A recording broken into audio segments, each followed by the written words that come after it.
하나님께서는 사울이 통치하고 있는 보이는 나라 가운데서 아무도 주목하지 않고 아무도 바라보지 않는 광야에서 다윗을 통하여서 하나님의 나라를 세우고 계십니다. 보이지 않는 하나님의 나라, 누구도 주목하지 않는 하나님의 나라, 없어서가 아니라 누구도 주목하지 않아서 보이지 않는 그 하나님의 나라를 세우고 계십니다. 지금도 마찬가지죠. 우리 주 예수 그리스도를 통해서 보이는 세상 나라 가운데서 보이지 않는 하나님의 나라를, 누구도 주목하지 않는 하나님의 나라를 세우십니다. 그리고요, 우리를 지금 그 하나님의 통치를 받는 하나님의 나라로 우리를 부르셨습니다. 그래서 지금 저와 여러분은 하나님의 나라로, 그분의 통치를 지금 받는 하나님의 나라로 부름을 받았습니다. 그래서 우리는 어제 다윗과 사울이라는 인물을 통하여서 이렇게 하나님의 나라로 부름을 받은 자에게 무엇이 중요한가를 살피면서, 우리는 어제 말씀을 통하여서 다윗과 사울이라는 인물을 통하여서 이렇게 하나님의 나라로 부름받은 자는 지금 하나님 앞에서 마음을 지키는 것이 중요하다. 우리의 마음이 온유하도록, 우리의 마음이 겸손하도록, 우리의 마음이 깨끗하도록 하나님 앞에서 우리의 마음을 지키는 것이 중요하다라고 다윗과 사울이라는 인물을 통해서 우리는 어제 교훈을 받았습니다. 오늘 본문에는 또 다른 한 인물을 우리에게 소개시켜 주고 있는데, 그의 이름은 나발입니다. 나발이라는 사람을 오늘 우리에게 소개시켜 주고 있습니다. 그가 어떤 인물인가? 이미 이름에 벌써 나와 있습니다. 혹시 나발이라는 이름의 뜻이 무엇인지 아십니까? 이게 정말 별명인지 그의 이름인지는 잘 모르겠는데, 나발이라는 이름의 뜻은 어리석은 자, 이런 뜻입니다. 어리석은 자라는 이름을 가지고 있는 자입니다. 그러니 그의 삶 전체가, 그의 존재 전체가 어리석다라는 것을 우리에게 보여주는 인물입니다. 그리고 오늘 본문 2절을 보시면 이 어리석은 자라는 뜻을 가지고 있는 나발이 마온의 한 사람으로 등장하고, 그의 생업이 갈멜, 여기서는 그 엘리야 갈멜 그 지역이 아니고 여기 10광야쯤에 갈멜을 말한 건데요. 심이 어떻다고 말합니까? 부하여. 양이 몇 마리? 3천. 염소가 뭐 이 정도면 진짜 엄청 부자인 거죠. 근데 이 어리석은 자인 나발이 부자였다라고, 매우 부하였다라고 말하고 있습니다. 그리고요, 2절 계속 띄어놔 주시겠습니까? 그가 갈멜에서 뭐 하고 있었다고 말합니까? 양털을 깎고 있었다. 여러분, 농사로 치면 수확, 이거 다 거둬들이는 거죠. 그러니까 축제, 그러니까 지금 양털을 깎는다라는 것은 농사로 말하면 수확을 하고 있는, 그러니까 지금 그는 열매를 거두고 있는, 아주 부요하면서도 지금 기쁨을 누리고 있는 이 양털을 깎는 시기는 잔치할 때였거든요. 그러한 부요와 기쁨을 누리고 있는 자다라고 말하고 있어요. 그런데 또 그의 특징이 10절에 보면, 나발이 다윗의 사환들에게 대답하여 이르되 다윗은 누구며 이새의 아들은 누구냐? 요즘에 각기 주인에게서 억지로 떠나는 종이 많도다. 그는 심히 부하였고 심히 기쁨 가운데 있었던 자였는데, 그의 특징 중에 하나는 바로 하나님이 기름 부어 세우신 왕 다윗을 지금 뭐 하는 거예요? 진짜 몰라서 지금 다윗이 누구지? 이새 아들이 누구지? 이렇게 말하는 겁니까? 무시하는 겁니다. 그 행복한 우리 교회, 그게 뭐 교회입니까? 뭐 이렇게 말하는 거죠. 그게 교회입니까? 뭐 이렇게 말하는 거죠. 다 알고 있으면서 무시하는 겁니다. 지금 나발은 하나님이 세우신 교회를 무시하고 하나님이 세우신 왕을 무시하고 있죠. 어디까지 나가는가? 14절 보니까요. 하인들 가운데 하나가 나발의 아내 아비가일에게 말하여 이르되 다윗이 우리 주인에게 문안하러 광야에서 전령들을 보냈거늘 주인이 어떻게 했다고요? 모욕했다. 그러니까 그냥 단순히 무시만 하고 있는 것이 아니라, 그는 하나님이 기름 부어 세우신 왕, 그 왕을 지금 모욕하고 있는 자다라고 나발을 소개해 주고 있습니다. 자, 그래서 우리는 오늘 본문 전체를 통하여서 이 나발이라는 인물을 통해 지금 하나님 나라로 부름받은 우리가 나발을 통해서 또한 어떠한 삶을 살아야 되는지, 어떠한 삶을 살지 말아야 되는지에 대한 교훈을 살펴보려고 하는데요. 그 첫 번째는요, 왕에게 감사할 줄 알아야 한다라는 것을 나발을 통해서 우리에게 가르쳐 주고 있습니다. 여러분, 지금 나발의 특징이 매우 부유해요. 그리고요, 나발은 지금 추수의 때를 맞았어요.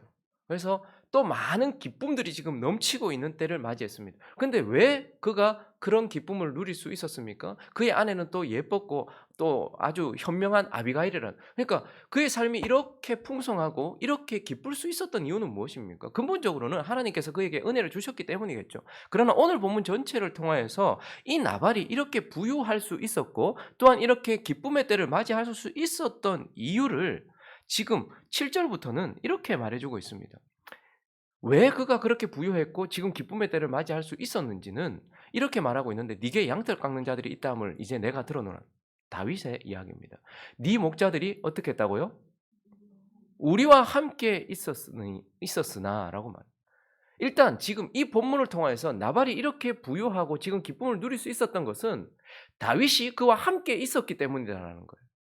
양을 치는 일이나 염소를 치는 일은 쉬운 일이 아닙니다. 그리고 그 당시에는 치안이 제대로 되어 있지 않았기 때문에 힘없는 한 가문이 이것을 지킨다는 것은 있을 수 없는 일이에요. 그런데 그때에 사실 다윗이 그의 옆에 있었던 거예요.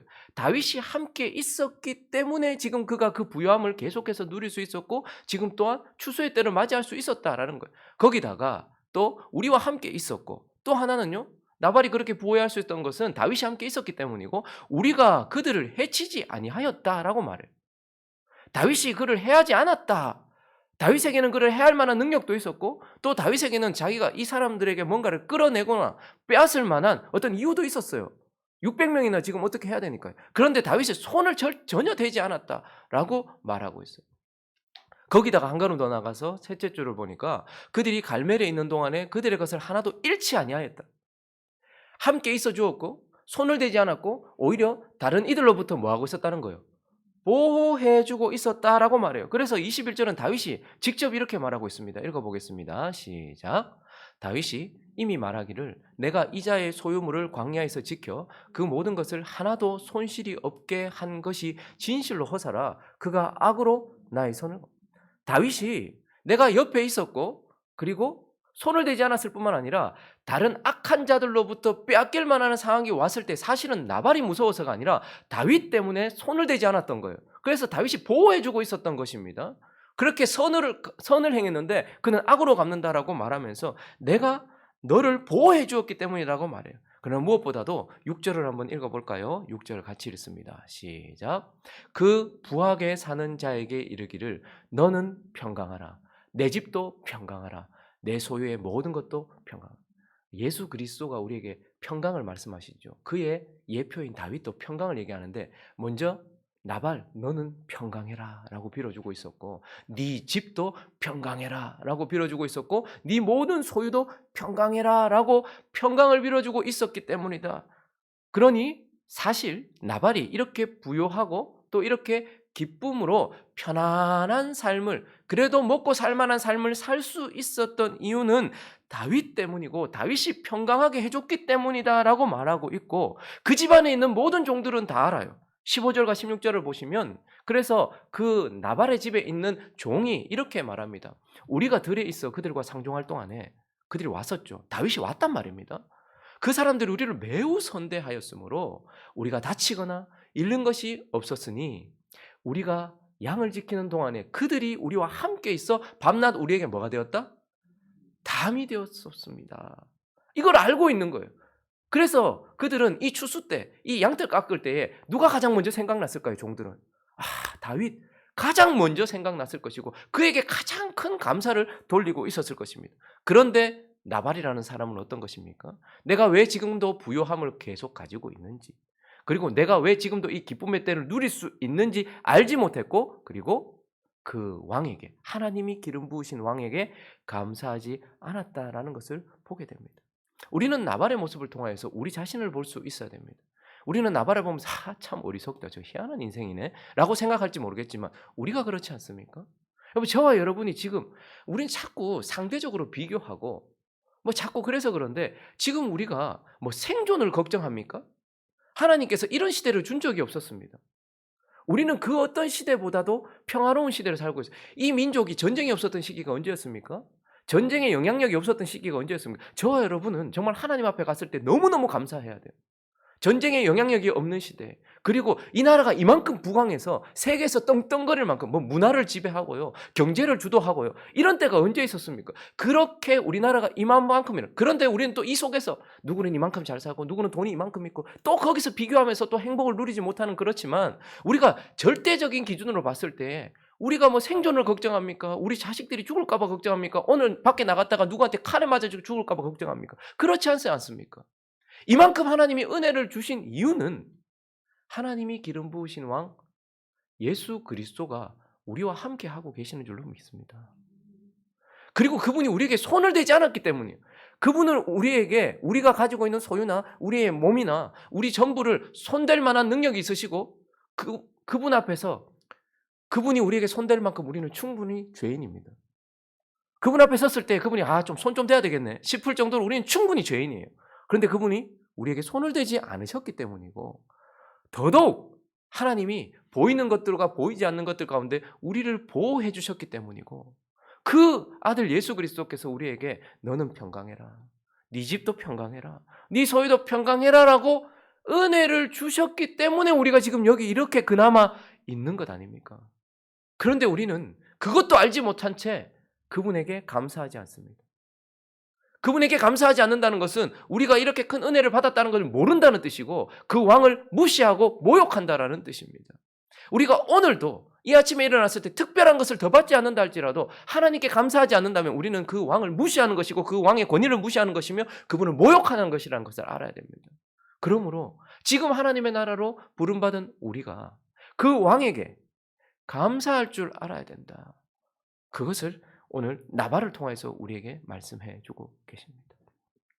그리고 또 오늘 본문 말씀을 통해서 또 하나 지금 하나님의 통치를 받는 하나님의 나라로 부름받은 자는 어떠해야 되는가?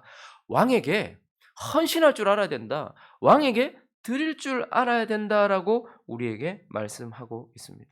오늘 보니까요. 8절에 다윗이 지금까지 가만히 지켜주고 있었어요. 그런데 양털 깎는다는 소식을 들었어요. 추수의 때고 축제의 때입니다. 그때에 위협이 되지 않는 소년 10명 정도를 보내요.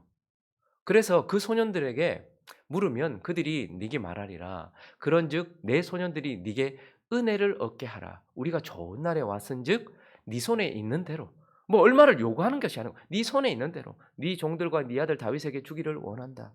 그러니 좋은 때에 왔으니까 먹을 것 좀 달라는 거예요. 축제 때에 어울리도록 네 옆에 담이 되었던 우리도 같이 누릴 수 있도록 좀 먹을 걸 좀 달라는 거예요. 근데 이게 여러분 이걸 이해할 때에 지금 우리의 문화로 이해하면 안 됩니다. 이건 마치 조폭들이 가게 봐주고 나중에 보호금 명목으로 좀 삥을 뜯는 지금 그런 내가 네 이때까지 지켜줬으니까 얼마 명목 줘 지금 그런 게 아닙니다. 이거는 율법이 요구했고 율법에서 명령했던 환대법에 대해서 말하는 거예요. 축제의 때나 은혜를 많이 받은 자가 추수를 할 때나 양을 기르는 자들이 그 양털을 깎을 때 이럴 때 어떻게 합니까? 하나님께서 그에게 복을 주셨잖아요. 그래서 나그네라든지 가난한 자들이라든지 과부라든지 이런 사람들 전체를 초청해서 그들에게 환대하는 것. 이건 하나님께서 명령하신 명령이었습니다. 거기다가 지금 다윗은 단순히 옆에 있는 가난한 자가 아니라 그들의 담이 되어 주었던 자였습니다. 그래서 이런 때가 되면 주변에 있는 사람들을 초청하여서 그들을 배불리 먹이고 그들을 환대하는 것이 당연한 것이었습니다. 그것을 통하여서 내가 이만큼 부함을 가지고 있으니 너희 내게 은혜를 입었어. 이게 아니고 하나님이 내게 이 부를 주셨고 그래서 하나님이 지금 내게 이 부를 주셔서 너희들에게도 은혜를 베풀고 있어. 하나님의 환대를 보여주는 것입니다. 그러니 이 좋은 날에 당연히 그들을 초청하여서 그들을 먹이고 하나님의 은혜를 누리면서 함께 축제를 누리는 것이 당연했고 다윗은 그때에 네 손에 있는 만큼 같이 누릴 수 있도록 그래서 정당한 요구를 하고 있었던 것이었다라는 말입니다. 하나님의 호의를 우리에게도 베풀어 달라라는 것이었습니다. 그런데 그가 뭐라고 말합니까? 11절을 읽어볼까요? 시작. 내가 어찌 내 떡과 물과 내 양털 깎는 자를 위하여 잡은 고기를 가져다가 어디서 왔는지도 알지 못하는 자들에게 주겠느냐. 정말 모욕적인 말입니다. 일단 하나님에 대한 모욕이에요. 내가 어찌 내 떡, 그러면 이거 하나님이 세우신 왕을 통하여서 그가 지금 가지고 있는 거예요. 물, 하나님이 세우신 왕을 통하여 그가 지금 소유하고 있는 거예요. 내 양털 깎는 자들도 하나님의 왕에 의하여 보호를 받았기 때문에 가지고 있는 거예요. 근데 전부 다 내 거, 내 거, 내 거. 환대를 할 때는요. 하나님이 당신에게 주십니다라고. 우리가 어떤 뭐 교회를 돕는다든지 누군가를 도울 때 내가 당신 이렇게 이게 아니죠. 하나님이 내게 은혜를 주셨고 하나님이 나를 통해서 하나님이 당신한테 환대하고 있는 겁니다라고 말해야 되잖아요. 이 내 가진 건 내가 아닙니다. 사실 그렇잖아요. 오늘 우리가 여기 앉아 있는 이유도 생명도 하나님이 주셨기 때문이고 생명력도 하나님이 주셨기 때문에 이만큼 이렇게 살고 있는 것이고 하나님이 다 주신 거예요. 그래서 좋은 때를 맞이했을 때는 하나님이 주신 은혜를 더 나누는 것이 당연한 것인데 내가 어디서 왔는지도 모르는 자에게 내 거를 주라고? 라고 그를 모욕했다라는 것입니다. 내놓지 않았다라는 것입니다. 그런데 우리도 마찬가지 아닙니까? 그러면 우리는 콧방귀 뀌면서 옛날 우리의 믿음의 선배들을 조금 무시하는 경향이 있어요. 아이고, 뭘 몰라가지고 교회에서 뭐 한다 하면 뭐 하나님 뭐 한다 하면 집도 팔고 차도 팔고 뭐 그런 무시하는 경향이 있어요. 여러분 그런 부분이 그런 경향들이 있었던 건 사실입니다만 그러나 그들이 뭐 교회 목사에게 속아서 혹은 뭐 무식해서 그렇게 내놓은 게 아닙니다. 하나님이 내한테 이만큼 주신 거 그거 감사하여서 하나님이 요구하시면 드리겠다라는 거였어요. 우리는 어떻습니까? 하나님이 우리에게 주시기만 하는 분입니까? 그럼 사람들이 착각하는 것 중에 하나는 하나님이 우리에게 주시기만 하는 분인 줄 알아요. 근데 하나님은 우리에게 요구도 하십니다. 다윗이 보호만 해주었습니까? 좋은 날에 정당한 요구를 합니다. 하나님께서 우리 인생 가운데 시간을 달라고 요구하실 때가 있어요. 물질을 내놓으라고 요구하실 때가 있단 말입니다. 우리에게 네 몸을 내놓으라고 요구하실 때가 있단 말입니다. 그런데 그게 과격한 요구입니까? 하나님의 요구가 과도한 요구입니까? 결코 그렇지 않습니다. 그런데 우리는 어떡하죠? 지금?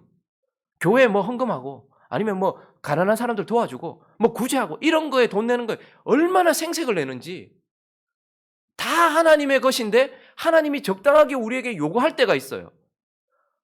내 시간을 하나님께 내어드리는 것이 무슨 유세하듯이 내가 이만큼 하나님께 헌신하고 내가 이만큼 내게 하나도 없는 인생들이 하나님이 정당한 요구를 하실 때에 우리에게 마치 우리가 선심이라도 쓰듯이 내어놓지도 않을 뿐 아니라 그렇게 하는 경향들이 얼마나 많으냐 하는 것입니다. 하나님은 절대 우리에게 과도한 요구나 과격한 요구를 하시지 않습니다. 하나님은 우리에게 얼토당토 않은 것을 요구하시지 않습니다.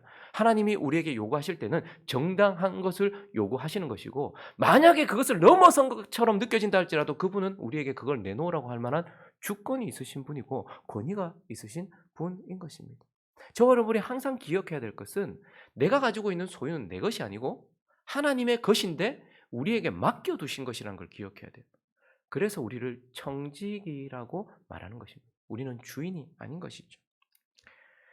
그런데 지금 보면 한국 교회가 어느샌가 성도들이 어느샌가 매우 개인주의적으로 바뀌었고 매우 나발처럼 변화되었다는 것을 보게 됩니다. 하나님이 교회를 통해서 뭘 요구하시든 하나님이 목회자를 통해서 뭘 요구하시든 하나님이 옆에 있는 사람들을 통해서 뭘 요구하시든 하나님이 사회를 통해서 뭘 요구하시든 하나님이 요구하실 때 그거 왜 해야 되는데? 그건 내가 왜 해야 되는데? 라고 말하면서 어디서 왔는지도 모르는 것들을 위하여 내 것을 내놓으라는 말이냐라고 말했던 이 나발과 같이 하나님을 모욕하는 그러한 모습이 있다라는 것을 보게 되면서 우리는 어떠해야 됩니까? 하나님이 우리에게 요구하실 때에 그 왕의 권위를 인정하여 헌신할 줄 알아야 된다. 드릴 줄 알아야 된다라는 것을 우리에게 말씀해 주고 있습니다. 말씀을 정리하겠습니다. 사울이 통치하던 보이는 나라 가운데서 아무도 주목하지 않는 그곳 광야에서 아무도 주목하지 않는 그 600명 가량 아무것도 아닌 것 같은 인생들이 모여 있는 그곳에서 하나님의 나라를 이루어가고 계시는 하나님. 그리고 지금 그 나라의 백성으로 그분의 통치를 받는 하나님의 나라로 부름받은 자들에게 뭐가 중요한지를 지금 계속 인물들을 통해서 말해주고 있습니다. 다윗과 사울을 통해서는요. 우리의 마음을 지키는 것, 하나님 앞에서 마음을 지키는 것이 중요하다라고 우리에게 가르쳐주고 있고요. 오늘 나발을 통해서는요. 그 왕 앞에서 그 왕의 권위를 인정하여서 감사할 줄 알고 드릴 줄 아는 인생이 되어야 된다라고 가르쳐주고 있습니다. 다윗과 같은 인생이 되기를 그래서 하나님 앞에 마음을 지켜서 사울처럼 마음을 지키지 못하여 돌아서지 못하는 인생 되지 않기를 예수 그리스도의 이름으로 축원합니다. 그리고 나발처럼 되지 않는 감사할 줄도 모르고 드릴 줄도 모르는 그런 인생 되지 않고 하나님께서 오늘 우리가 찬양했던 것처럼 내 주여 뜻대로 행하시옵소서. 살든지 죽든지 주의 뜻대로 행하리이다라고 찬양했던 것처럼 살아가는 저와 여러분 되시기를 예수 그리스도의 이름으로 축원합니다.